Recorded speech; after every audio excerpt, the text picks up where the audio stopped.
먼저 연해자평에 수록된 계수의 내용을 읽어보겠습니다.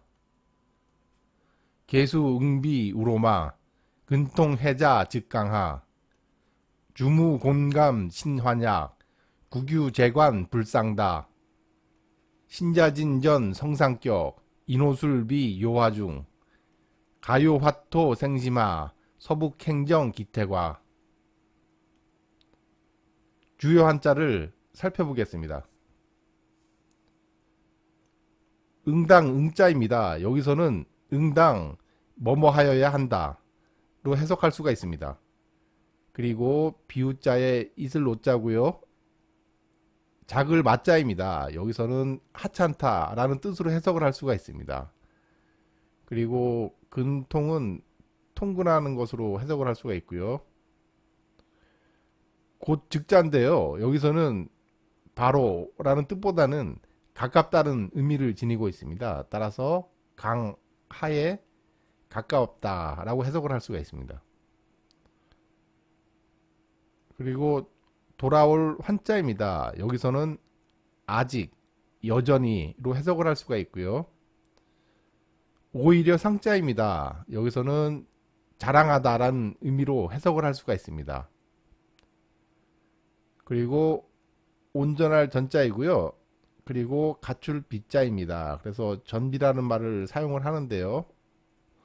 삼합이 모두 갖추어졌다 라고 말을 할 때 전비라는 말을 씁니다. 그때 온전할 전자, 그리고 이것은 갖출 비자입니다. 거짓 가짜이고요. 넉넉할 요자입니다. 여기 지금 가요라고 사용이 되었는데요. 이것은 만일, 가령의 뜻을 지니고 있습니다. 그리고 기풀 심자, 여름 하자고요. 그리고 여기 지금 행정이라고 되어 있습니다. 여기 지금 정자가 한도 정자로 많이 사용되는데 여기서는 길 정자입니다. 따라서 행정이라 하면 길을 따라서 흘러가는 것을 말합니다. 즉 어디 길을 떠나는 것을 말을 하는데요. 여기서는 운이 흐르는 것을 말하고 있습니다. 그리고 의문을 나타내는 어찌 기자입니다. 연해자평에 수록된 계수의 내용을 해석해 보겠습니다. 계수는 응당으로 비와 이슬과 같이 하찮은 것만은 아니니 해수와 자수의 근통이라고 되어 있지만 통근으로 해석을 할 수가 있겠죠. 해수와 자수의 통근을 하면 해수와 자수에 즉 뿌리를 두면 강과 하천에 가까워진다. 계수는 원래 약하기 때문에 비와 이슬과 같이 하찮은 것에 비유를 합니다. 하지만 항상 그런 것만은 아니고요. 해수와 자수에 뿌리를 두게 되면 강해져서 강과 하천에 가까워진다 라고 설명을 하고 있습니다. 여기서 기둥주자는 사주를 말합니다. 사주 전체. 즉 사주에 곤과 감이 없다면 여기서 환자는 여전히, 아직 그렇게 해석을 할 수가 있습니다. 여전히 신약하다. 즉 사주 중에 여기서 고는 신금을 말하고요. 감은 자수를 말합니다. 이런 이유는 후천팔계 방해도를 생각을 하셔야 되는데요. 지금 태극이 이렇게 해서 이렇게 됩니다. 여기가 양이고 여기가 음이죠. 그리고 이렇게 사방에 이제 구분이 되고요. 이때 이것을 구분하는 것이 토라고 말씀드렸습니다. 근데 이것은 양토고요. 즉 강깨입니다. 이것이 음토입니다. 음토인 공깨가 여기에 배당이 됩니다. 이 공깨가 여름에 끝이면서 가을의 시작입니다. 따라서 가을의 시작에 해당하는 지지가 신금이 되겠죠. 그렇기 때문에 이러한 공깨에 신금이 배당이 되는 것이고요. 이 북방수에 해당하는 것이 바로 감깨입니다. 감깨는 이렇게 생겨 있죠. 제가 위에서부터 그린 것은 실제 여기 수천팔개 방위도 할 때 중심이 자기의 위치입니다. 따라서 방향이 이쪽 방향으로 봤을 때 보면 중심 입장에서 이 위가 거꾸로 아래죠. 그래서 제가 위에서부터 아래로 그린 것입니다. 이것이 바로 지지로 치면 자수에 해당합니다. 따라서 사주 중에 신금과 자수가 없다면 여전히 신약하기 때문에 원국에 재와 간이 있더라도 많다고 자랑하지 못한다. 지금 재와 관 이것을 약한 개수는 취하지 못한다라고 보고 있는 것입니다. 즉 그림의 떡이라고 말을 하고 있는 것이죠. 따라서 개수가 약하다면 원국에 재와 간이 있더라도 취하지 못하기 때문에 많다고 자랑하지 못한다. 재 같은 경우는 재물하고 관련이 있고요. 그 다음에 이 관은 명예와 관련이 있고, 그 다음에 관직과도 관련이 있습니다. 따라서 이 관직에 오르게 되면 녹봉을 받죠. 이것을 관록이라고 합니다. 따라서 사주 중에 재와 관이 있어서 재물이 많고 높은 관직에 올라서 녹봉을 받을 것 같지만 재와 관을 취하지 못하기 때문에 이것을 자랑하지 못한다 라고 설명을 하고 있습니다. 여기서 어떤 판본에서는 주무에서 이 무자를 중자로 되어 있는 경우가 있습니다. 사주 중에 신금과 자수가 있다면 약함에서 이 환자를 돌아오다라고 해서 약함에서 돌아온다라고 설명을 하는데요. 제가 봐서는 그것보다는 없을 무자로 파악을 하고요. 이 돌아올 환자를 아직 여전히로 해석을 하는 것이 보다 더 깔끔하다고 생각이 됩니다.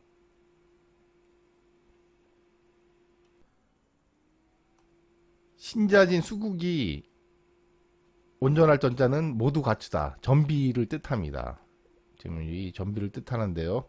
신자진 수국이 전비되면 상격을 이루지만 신자진 수국이 전비되면 개수가 상당히 강해지겠죠. 따라서 상격을 이루지만 인호술이 갖추어지면 갖출 비자 인호술이 갖추어지면 중화를 요한다. 인호술의 경우 상당히 강한 화에 해당하죠. 따라서 개수가 약하기 때문에 개수가 강해져서 중화를 이루어야 된다라고 설명을 하고 있습니다. 가요 이것은 이제 가령으로 해석을 합니다. 따라서 가령 화와 토가 심하 깊은 여름에서 태어나서 강하다면 화토가 깊은 여름이라고 하는 것은 이 5화에 해당하는 5월 그 다음에 이 미토에 해당을 하겠죠. 이러한 깊은 여름에 태어나면 화와 토가 상당히 강합니다. 이런 경우에 개수가 서북방의 운으로 흐르게 되면 어찌 태과하다고 할 수 있겠는가? 즉 이것은 중화를 이루는 것이기 때문에 태과가 아니다라고 말을 하고 있습니다. 즉 화와 토가 강하기 때문에 개수가 또 강해져야 되겠죠. 따라서 운이 서북방으로 흘러서 개수가 강해져야 중화를 이루기 때문에 태과하다고 볼 수 없다라고 말을 하고 있습니다. 연해자평 개수의 내용을 정리해 보겠습니다. 개수는 비나 이슬처럼 약한 것이나 해수나 자수에 통근하면 강이나 하천과 같이 강해질 수 있다. 개수의 뿌리인 신금이나 자수가 없어서 신약하다면 원국에 재와 간이 있더라도 취하기 힘들다. 뿌리에 해당하는 신자진 수국이 전비되면 상격을 이루지만 인호술이 구비되면 강한 재를 취하기 힘들게 되므로 수와 화가 조화를 이루도록 중화를 이루어야 된다. 화와 토가 깊은 여름인 5화나 미터에 해당하는 월령을 지녀서 강하다면 운이 서북방으로 흘러야 계수가 강해져서 중화를 이루게 되므로 태과하다고 볼 수 없다. 다음은 적천수 계수의 내용을 읽어보겠습니다. 계수 지약 하나 달어 천진하고 등용 이운하면 공화사신이니라. 불수화토하고 불론 경신하며 한무견화하면 화상사진이니라. 주요 한자를 살펴보겠습니다. 여기서 이를 지자입니다. 지극하다, 지극히의 뜻을 지니고 있고요. 통달할 달자입니다. 여기서는 도달하다의 뜻을 지니고 있고요. 어조사 어자는 어디 어디에 그 장소를 뜻하고 있습니다. 그리고 천진이 쓰여 있는데요. 이 진자가 나루 진자입니다. 따라서 천진이라고 하는 것은 하늘의 나루터기 때문에 은하로 볼 수가 있습니다. 그리고 공자입니다. 여기서 공자는 공능의 뜻을 지니고 있습니다. 따라서 작용으로 해석이 되고요. 그리고 될 화자는 화성으로 볼 수가 있습니다. 이 화성은 변화를 말하고 있습니다. 따라서 공능이라고 하는 것은 변화작용을 뜻하고 있습니다. 그리고 이 사자입니다. 여기서는 즉 곳의 의미를 지니고 있고요. 귀신 신자는 신령, 신묘의 뜻을 지니고 있습니다. 그리고 근심 숫자입니다. 그리고 논할 논자인데요. 불론으로 쓰여서 뭐뭇을 문제 삼지 않는다. 그렇게 해석을 할 수가 있습니다. 그리고 백길 사자 참 진짜입니다. 그래서 사진으로 쓰였는데요. 말 그대로는 참을 베낀 것으로 볼 수가 있는 것이고요. 이것을 의역을 하게 되면 실물의 모양을 있는 그대로 그려낸 것을 말합니다. 즉 진실 그 자체이다 라는 뜻으로 해석을 할 수가 있습니다. 적천수 계수의 내용을 해석해 보겠습니다. 적천수 10천간 중에서 계수의 내용이 가장 어렵다고도 볼 수가 있습니다. 따라서 일반적으로 인터넷이나 아니면 뭐 적천수 책들을 보게 되면 음만 대부분 달아놓고 속뜻을 얘기하지 못한 경우가 많은데요. 이러한 계수의 내용에 대해서 최대한 한번 같이 그 숨은 뜻을 파헤쳐 보겠습니다. 계수는 지극히 약하나 천진, 하늘의 나루터, 즉 은하라고 말씀드렸죠. 하늘의 은하까지 도달하고, 원래 계수는 앞서서 연해자평에선 우로와 같이 일반적으로는 하찮은 존재라고 했습니다. 하지만 통근을 해서 강해진다면 하천과 강에 가까워진다라고 얘기를 하고 있는데요. 적천수에서는 계수는 지극히 약한 존재이긴 하나, 여기서 지금 말이 빠진 것이 통근해서 강해진다면 이라는 말을 추가를 하면 좋겠죠. 통근해서 강해진다면 하늘의 은하까지 도달할 수 있다라고 말을 하고 있습니다. 앞서서 적천수 임수를 같이 공부를 할 때 임수에 계수가 투출을 하면 충천분지라고 말을 했습니다. 하늘로 솟구치고 땅을 내달린다 라는 것이 이제 충천분지인데요. 하늘로 솟구쳐서 태양인 병화를 가리는 존재가 바로 계수에 해당하고, 땅을 내달리는 존재는 하천에 해당하는 임수에 해당하겠죠. 따라서 여기서 또 하늘로 솟구쳐서 은하까지 도달할 수 있다라고 말을 하고 있습니다. 그리고 등용 이운하면 용을 얻다인데요. 여기서는 만나다라고 해석을 하는 것이 자연스럽습니다. 따라서 용을 만나서 운행을 하면, 근데 이 용은 바로 진을 말하겠죠. 진토를 말을 하고 있습니다.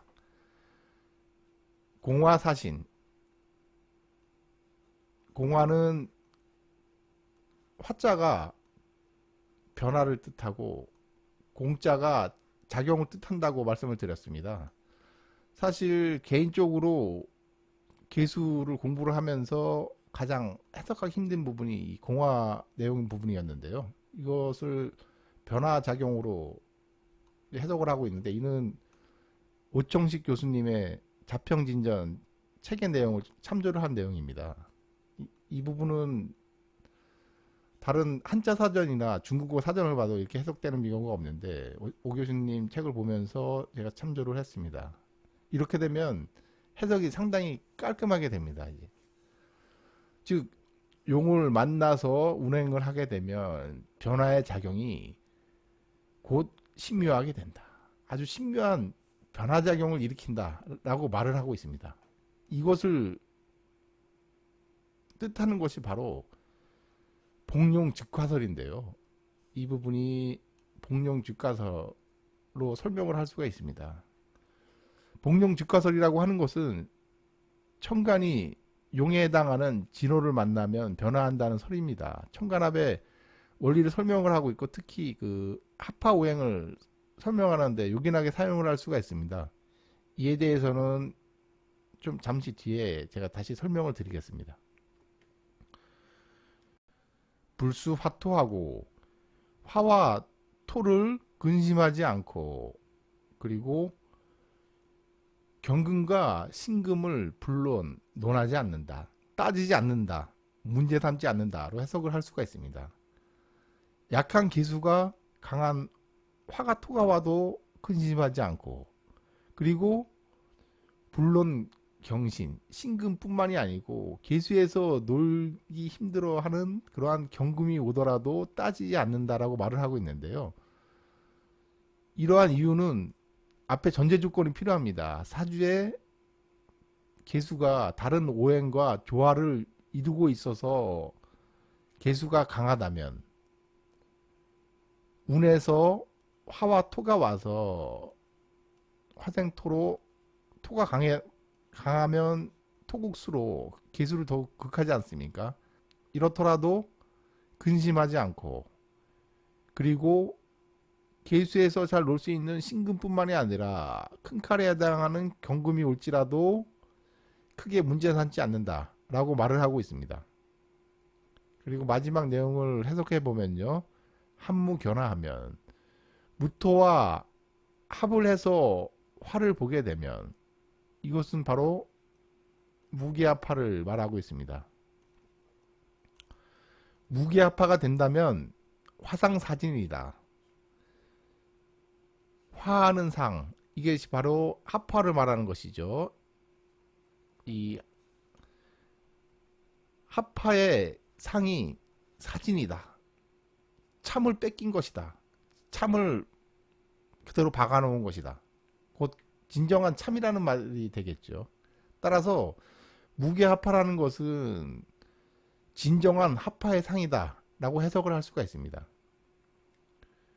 이러한 무게합화가 왜 진정한 합화의 상이라고 보고 있느냐 하면요, 이 계수라는 것을 적전수 천간의 맨 앞부분에서 어떻게 말을 하고 있냐면요, 오양개양 병이체이고 오음개음 개위지라고 말하고 있습니다. 다섯 양간 중에서 병화가 최고의 양간이고, 다섯 음간 중에서는 계수가 지극한 것이다 라고 말을 하고 있습니다. 즉 가장 지극한 음간이 계수로 논하고 있는데요, 이러한 지극한 음에 해당하는 계수가 무게합화로 양으로 화하고 있습니다. 그렇기 때문에 진정 합화의 상이라고 말을 하고 있는데요, 이 부분에 대해서는 앞선 1.2절 음양론의 기본 원리에 대해서 상세히 말씀드린 바가 있습니다. 이것을 상호전화라고 말을 할 수가 있는데요, 음과 양은 서로 변화를 하는 것을 상호전화라고 합니다. 음양의 상호전화인데요, 음이나 양의 소장 변화가, 여기서 소장이라고 하는 것은 줄어들거나 또 장은 늘어나는 것을 말합니다. 그러니까 작아지거나 커지는 것을 그 소장 변화라고 말을 하고 있는데요. 이러한 음이나 양이 극에 다다르면 상대방의 음량으로 바뀌게 되는 것을 상호전화라고 말합니다. 그렇기 때문에 가장 지극한 음의 천간인 계수가 음의 지극함에 다다라서 양으로 화하고 있기 때문에 화상사진이라고 적전수에서는 말하고 있습니다. 이것을 다른 말로 주역에서는 생생지역이라 해서 음은 양을 낳고 양은 음을 낳는 것을 역이라 라고 표현하고 있는데요. 이러한 내용과도 일맥상통하고요. 그리고 또 주역 계사 하전에 보면 역이 궁죽 변하고 변즉 통하고 통즉 구라는 말이 있습니다. 역이 궁하게 되면, 즉 음과 양이 궁극에 다다르면 변하게 되고, 변하면 통하게 되고, 통하게 되면 오래 간다는 의미입니다. 적천수 계수의 내용을 정리해 보겠습니다. 계수는 음 중 음에 해당하는 음수이므로 지극히 약하나 통근에서 강해지면 하늘을 뒤덮어 태양인 병화를 가릴 수 있고, 복용 직화설에 따라 용인 진월을 만나 운행하면 천간합의 변화작용으로 곧 심유하게 된다. 사주에 다른 오행과 조화를 이루고 있으면 운에서 화와 토가 오더라도 걱정하지 않고, 운에서 경금과 신금이 오더라도 따지지도 않으며, 계수가 무토와 합하여 무게합화가 되는 것을 음이 극에 이른 음중 음에 해당하는 계수가 양인 화로 화하는 것이므로 진정한 합화의 상으로 보고 있습니다. 앞서 말씀드린 바 있는 복용 직화설에 대해서 상세히 말씀드리겠습니다. 적천수 천간론 계수에서 등용이은 공화사신이라고 했습니다. 용을 만나서 운행하면 변화작용을 곧 일으켜서 신묘하게 된다. 이렇게 해석이 되는데요. 이를 복용 직화설이라고 표현을 하고 있습니다. 용을 만나서 곧 화하게 된다. 용을 만나면 곧 변화작용을 일으킨다는 것이 복용 직화설입니다. 즉 천간이 용은 진월을 의미합니다.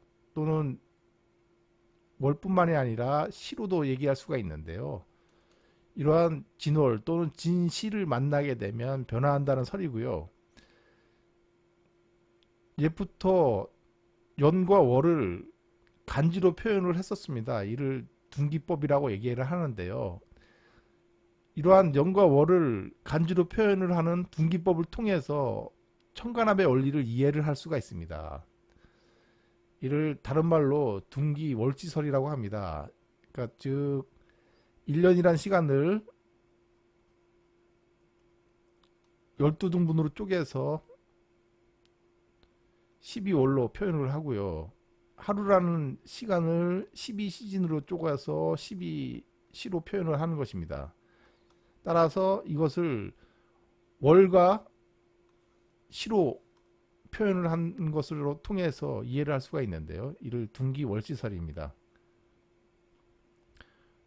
보다 상세히 설명을 드리면요. 우리가 살고 있는 지구에서 시간의 변화는 주로 태양광의 유무와 강약의 차이에 기인하고 있습니다. 태양광의 유무는 지구의 자전에 의해서 변화하며 일일이라는 시간으로 표현을 합니다. 그리고 태양광의 강약은 지축이 23.5도 기울어진 지구의 공전에 의해 변화를 하며 1년이라는 시간으로 표현을 합니다. 명리학에서 사용하는 달력은 태음력이 아니고요. 태양력에 해당하는 절기력입니다. 절기력에 있어서 한 달이라는 시간은 지구의 공전에 의한 1년이라는 시공간의 개념을 12등분으로 나눈 것입니다. 그리고 과거 동양에서 사용한 12시즌이라는 시간은 지구의 자전에 의한 하루, 1일이라는 시공간의 개념을 12등분으로 나눈 것입니다. 따라서 태양력과 태음력을 맞춰서 음력에 윤달을 두는 등의 오차를 보정할 필요가 없이요. 절기령 내에서 1년은 정확하게 12개월로 나뉘며 1일은 정확하게 12시즌으로 나뉘게 됩니다. 따라서 오차가 없이 정확하게 맞물린 톱니바퀴로 볼 수가 있는 것이죠. 그것이 바로 연과 월이 그렇고요. 일과 시가 그렇습니다. 그리고 연과 시에 맞물린 것은 없습니다. 이것은 뒤에 이제 사주의 구성 원리에서 보다 상세히 말씀을 드리겠습니다. 따라서 1년과 월의 관계 또는 일과 시의 관계로 이 합파의 원리를 설명을 할 수가 있는데요. 즉 천간합의 원리를 설명을 할 수가 있는데 여기서는 연과 월의 관계를 통해 가지고 천간합의 원리를 설명을 드려보겠습니다. 1년은 12개월입니다. 그러면 5년이 60개월이죠. 즉 5년이라는 시간을 60개월이라는 시간으로 표현이 됩니다. 이것이 바로 60갑자에 해당이 되죠. 따라서 5년이란 시간이 정확하게 60갑자로 표현된 60개월로 대체를 할 수가 있습니다. 즉 연의 간, 연간의 갑, 을, 병, 정, 무로 흐르게 되면 5년이라는 시간이죠. 이것이 월로서 60갑자로 정확하게 표현이 됩니다. 그리고 5년이 지나서 갑년이 무년을 지나서 즉 6년째 기년으로 넘어가게 되면 다시 60갑자에 해당하는 월이 새롭게 시작을 합니다. 즉 갑년의 인월의 경우 월간이 병화에 해당하는데요. 또 5년이 지나서 기년의 경우 인월에 해당하는 천간이 병월입니다. 즉 갑년과 기년의 월간이 서로 일치를 합니다. 그 중에서 주목해야 될 것이 진월입니다. 즉 용에 해당하는 진월인데 이 진월의 경우 지금 무, 경, 임, 갑, 병으로 되어 있습니다. 이것을 오행으로 표시를 해보면요. 토, 금, 수, 목, 화입니다. 즉 토, 금, 수, 목, 화의 오행에 해당하는데요. 가만 보시면 이 진월을 자식으로 생각을 해볼 수가 있습니다. 진월에 무, 경, 임, 갑, 병이라는 자식이 생겼습니다. 그렇게 되면 부부로 볼 수가 있습니다. 즉 부모 또는 부부로 볼 수가 있는데요.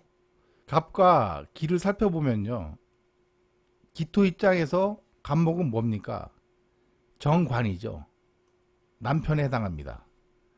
그리고 갑목 입장에서 기토는 뭡니까? 정제죠. 즉 부인에 해당합니다.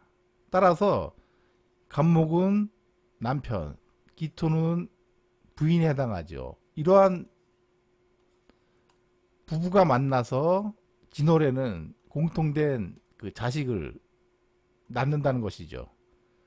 그렇기 때문에 각기합, 그 다음에 무토가 아니라 그 무토의 오행에 해당하는 토로 봅니다. 그래서 각기합토, 을경합 금, 병신합 수, 정임합 목, 무기합 화로 볼 수가 있습니다.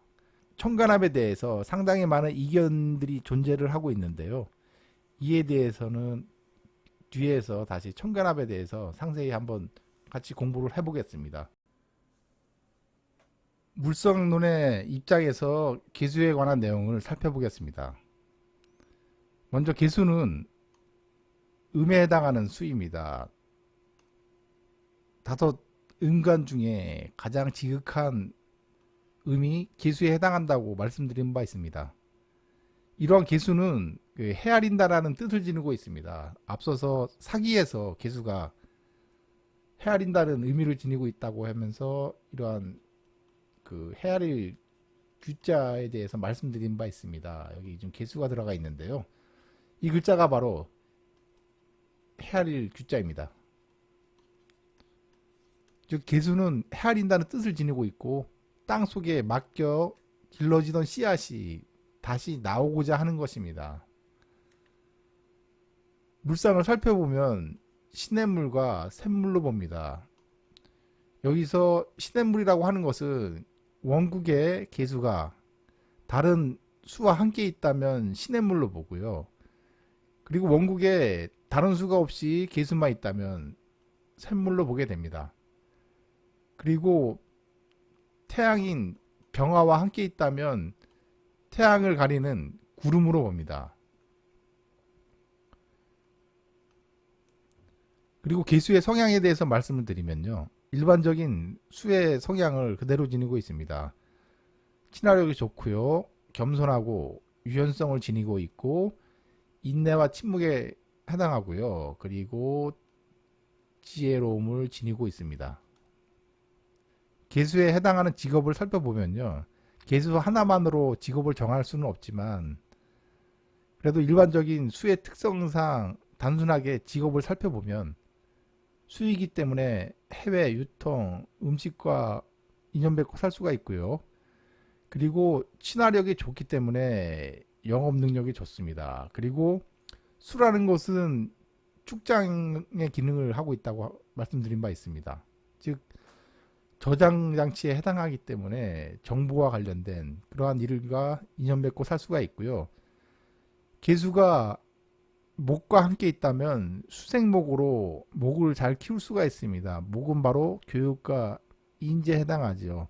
수생목으로 목을 잘 키우기 때문에 교육 등 사람을 상대하는 일과도 인연 맺을 수 있다고 봅니다. 다음은 개수의 성립 조건에 대해서 말씀드리겠습니다. 임수와 마찬가지로 개수도 수에 해당합니다. 이러한 수는 제방인 토에 의한 물의 청탁이 가장 중요합니다. 즉 흙탕물에 해당하는 탁수가 돼서는 안 되고요. 물이 맑게 유지가 되어야 합니다. 개수가 맑은 물로 유지되기 위해서는 적절한 제방에 해당하는 토나 근원지에 해당하는 금이 있어야 합니다. 적절한 제방에 해당하는 토가 없으면 수가 여기저기로 흘러가 버립니다. 따라서 개수가 어느 곳으로 흘러갈지 알 수가 없게 됩니다. 그리고 근원지에 해당하는 금이 있어야지 물이 꾸준히 흐르게 됩니다. 그러나 물이 또 너무 지나쳐서도 안 됩니다. 그리고 다른 수가 없어서 샘물인 경우 이럴 경우에는 개수가 상당히 약하지요. 따라서 약한 수는 토에 의해서 탁수가 잘 됩니다. 즉 흙탕물이 잘 되기 때문에 제방이 흙보다는 근원지에 해당하는 금으로 되어 있는 것이 좋다고 봅니다. 적절한 제방 이외에도 적절한 나무가 필요합니다. 천간으로 간목과 을목에 해당하는데요. 이러한 목은 수생목으로 수량 조절을 할 수가 있는 것입니다. 따라서 목이 없으면 수량 조절이 안 되는 것으로 봅니다. 그리고 앞서 말씀드린 바와 같이 물이 유입되는 근원지에 해당하는 금이 있어야 합니다. 물의 근원지에 해당하는 금이 없다면 오랫동안 흐르지 못합니다. 그리고 개수는 북방수에 해당합니다. 따라서 적절한 온기가 있어야지 수와 화가 조화를 이루어서 좋다고 봅니다. 적절한 온기는 지지로 봤을 때 인호술과 사어미 등이 해당되고요. 화가 없다면 결실이 약한 것으로 봅니다. 그리고 원국에서 금한 순행해서 화가 없는 경우에 여자분의 경우에는 자식을 잘 낳지 못하는 것으로 봅니다. 그리고 개수가 꺼리는 내용입니다. 가장 조심해야 될 사항이 탁수에 의한 흙탕물이 되는 그런 여부를 잘 살펴야 합니다. 그리고 수량이 미약하거나 범람한 경우도 꺼려 합니다. 여기서 중요한 사항이 약한 개수는 토가 약하거나 강한 경우에 탁수가 잘 됩니다. 따라서 개수가 약하다면 탁수에 특히 유의해야 합니다. 수가 강할 때 탁수가 되는 조건은 토가 약할 때입니다. 수가 강할 때 강한 제방이 온다면 물이 잘 가두어지는 것으로 보죠. 하지만 수가 강한 경우에 제방인 토가 약한 경우에 제방이 쓸려버리면서 여기저기로 물이 흩어져 버리면서 흙탕물이 되는 것으로 봅니다. 하지만 개수가 약한 경우, 수가 아주 미약한 경우에는 토가 약하거나 강한 경우에도 모두 탁수가 잘 되니까 이를 주의해야 합니다. 다음은 개수의 입장에서 다른 청강과의 관계에 대해서 말씀드리겠습니다. 먼저 개수가 간목을 만난 경우입니다. 수생목으로 간목이 성장을 하지만 개수가 약하다면 간목에 빨려 들어가는 것으로 봅니다. 개수가 간목에 빨려 들어간다는 것은 개수 입장에서 존재 가치를 상실하는 것으로 봅니다. 그리고 개수가 을목을 만나는 경우입니다. 개수와 알맞은 수생목의 관계를 이룹니다. 을목의 경우에는 작은 꽃나무이기 때문에 알맞은 수생목의 관계입니다. 따라서 을목이 잘 자라게 되고요. 아주 좋은 관계로 봅니다. 그리고 개수가 병화를 만난 경우에 작은 시냇물에 큰 태양이 비추는 형국입니다. 개수의 수량이 많으면은 재에 해당하는 병화를 잠시 가를 수가 있습니다. 즉 구름이 태양을 가리는 것이죠. 하지만 구름이라는 것이 1년 내내 태양을 가리는 것만은 아닙니다. 가리고 있다가도 다시 날이 개어서 햇빛이 빛나게 마련이죠. 따라서 개수라는 것은 태양을 완전히 제압하는 것은 아닙니다. 잠시 가리는 존재로 봅니다. 다음은 개수가 정화를 만난 경우입니다. 작은 시냇물에 달이 비추는 형국으로 봅니다. 따라서 이것을 궁통보감에서는 서루등광이라고 합니다. 서루등광이란 말은 눈이 온 뒤에 등불이 더욱 밝아진다 라는 뜻입니다. 이러한 조건이 성립이 되려면요, 일단 개수가 눈으로 내려야 되지 않습니까? 즉 계절로는 겨울에 해당하고요, 시간으로는 밤 시간입니다. 개수가 하늘에서 눈으로 내리는 그러한 과정에서 등불이 밝아진다는 것이 아니고요, 땅 위에 쌓여야 합니다. 즉 기토라는 땅 위에 눈들이 쌓이게 되면 이것이 바로 개수에 해당하는데요. 또 조건이 겨울이나 밤 시간이 되어야겠죠. 그럴 경우에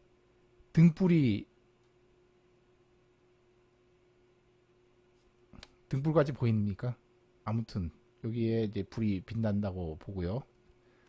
그러면 등불이, 이러한 쌓인 눈이 등불을 더욱 빛나게 해준다라는 의미가 바로 서루등광입니다. 물상에서는 정화의 경우 밤 시간에 능력을 발휘한다라고 보는데요. 이러한 내용이 고전 궁통보감에서도 서루등광이라는 말로 표현을 하고 있습니다. 다음은 개수가 무토를 만난 경우입니다. 개수라는 시냇물이 큰 제방에 해당하는, 아니면 넓은 땅에 해당하는 무토를 만났습니다. 무토와 개수가 만나게 되면 무게합화가 됩니다. 앞서서 무게합화가 되면 머리가 아주 좋다라고 말씀을 드렸습니다. 그러한 이유는 개수라고 하는 것은 저장장치, 그리고 화라는 것은 사고작용에도 해당하고요, 개수는 병화를 가리는 존재입니다. 이러한 병화를 가리는 개수가 무게합화로 약화가 되면 뭐가 잘 뜹니까? 병화가 잘 뜨게 됩니다. 아주 창작력과 사고 능력이 좋다는 것이죠. 그렇기 때문에 무게합화가 되면 머리가 아주 좋다고 봅니다.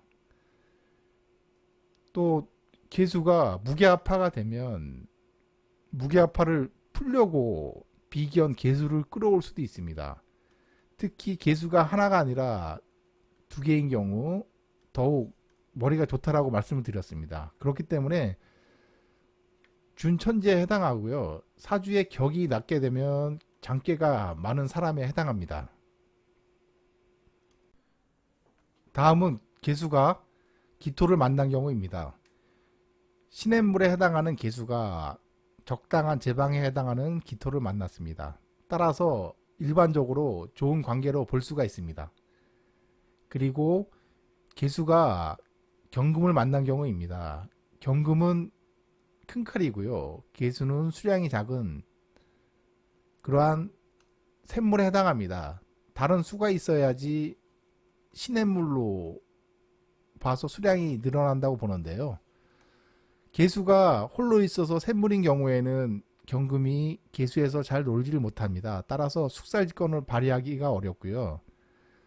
개수가 다른 수와 함께 있어서 시냇물인 경우에는 그래도 큰 칼이 시냇물에 해당하는 개수에서 놀 수가 있습니다. 따라서 개수의 수량이 많을 경우에 한해서 숙살지권을 발휘할 수 있다라고 봅니다. 그리고 개수가 작은 칼인 신금을 만난 경우입니다. 신금은 작은 칼에 해당하기 때문에 알맞은 금생수의 관계를 이룬다고 봅니다. 따라서 속살지권을 발휘할 수 있다라고 보고요. 개수가 임수를 만난 경우입니다. 임수는 겁재에 해당하는데요. 시냇물인 개수가 겁재 임수에 해당하는 강물과 함께 있는 형국입니다. 이러한 임수는 제인 병화가 뜨기 좋아하는 자리고 개수는 이러한 병화를 가리는 존재입니다. 따라서 개수가 겁재 임수와 함께 있는 경우 제인 병화가 투출하면 임수에 뜨기를 좋아하기 때문에 임수가 차지하고요. 그리고 제인 정화가 투출한다 하더라도 임수와의 정이합의 관계입니다. 따라서 정화라는 제도 빼앗기게 됩니다. 그러나 개수가 겁재 임수와 좌하의 그 뿔이라고 하는 것은 좌하를 말하는 것입니다. 그 좌하가 같거나 아니면 좌하가 서로 합의되거나 또는 외국에서 살다 오거나 외국 국적을 지니거나 외국에서 살면 국내에 해당하는 인성의 기운이 약해지기 때문에 비견이나 겁재가 약화된다고 봅니다. 따라서 외국 국적을 지니거나 또는 외국에서 살다 오게 되면 임수가 약해지면서 하나로 합쳐지는 것으로 봅니다. 그러할 경우에 시냇물이 강물이 된 형국으로 봅니다. 끝으로 개수가 비견 개수를 만난 경우입니다. 개수 하나만 있어도 친화력이 좋다고 볼 수가 있는데 또 추가로 개수가 있습니다. 그렇기 때문에 친화력이 아주 좋다고 볼 수가 있고요. 개수가 두 개이기 때문에 머리가 아주 좋습니다. 개수가 하나만 있어도 머리가 나쁘진 않은데 이러한 개수가 두 개라면 머리가 더욱 좋다라고 볼 수가 있습니다. 이상으로 10번째 천간인 개수에 대한 강의를 마치겠습니다. 다음 강의는 3장 지지에 대한 내용으로 찾아뵙겠습니다.